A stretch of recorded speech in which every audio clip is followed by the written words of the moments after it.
Live mula sa GMA Network Center, ito ang 24 oras.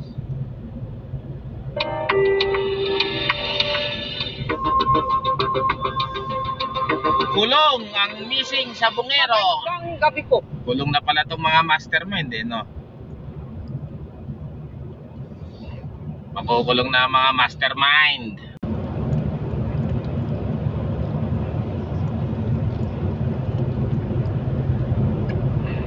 Bico, Luzon, Visayas at Mindanao. Bukod sa Taal Lake, sinusuyod na rin ang isang sementeryo sa Laurel sa Batangas. Kaugnay ng paghahanap sa mga missing sa Bungero, ilang butong hinihinalang mula sa tao ang nahukay. Ayon kasi sa isang sepulturero, may nagpalibing sa kanya ng mga salvage victim na natagpuan sa magkakahiwalay na lugar.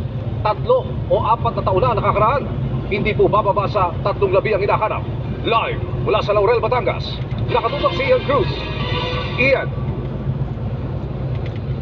Ben Emil, maghapon nga naghukay ang mga otoridad sa tulong ng lokal na pamahalaan ng Laurel sa public cemetery dito at ilang buto nga ang kanilang natuntun sa sementeryo at kabilang sa mga alamin kung konektado ba ang mga nahukay na buto sa mga missing sa Bungero.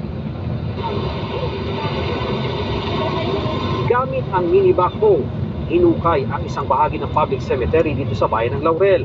Dayong makuha ang labi ng 3 tao o higit pa na inilibing sa isang sulok ng sementeryo sa isang simpleng hukay. Mag-aalauna ng hapon, may nakita ng mga buto na hinala ng otoridad ay buto ng tao. Ayon kay Justice Secretary Jesus Crispin Remulla, konektado ito sa paghanap sa mga nawawalang sa Bungero. There were some victims found in 2020 that were just buried by the police because nobody claimed them in the Puninaria.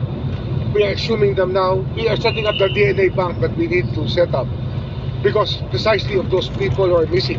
Ayon sa sepulturero na nakausap natin, 3 bangkay yung nilibing niya sa bahaging ito ng public cemetery dito sa Laurel.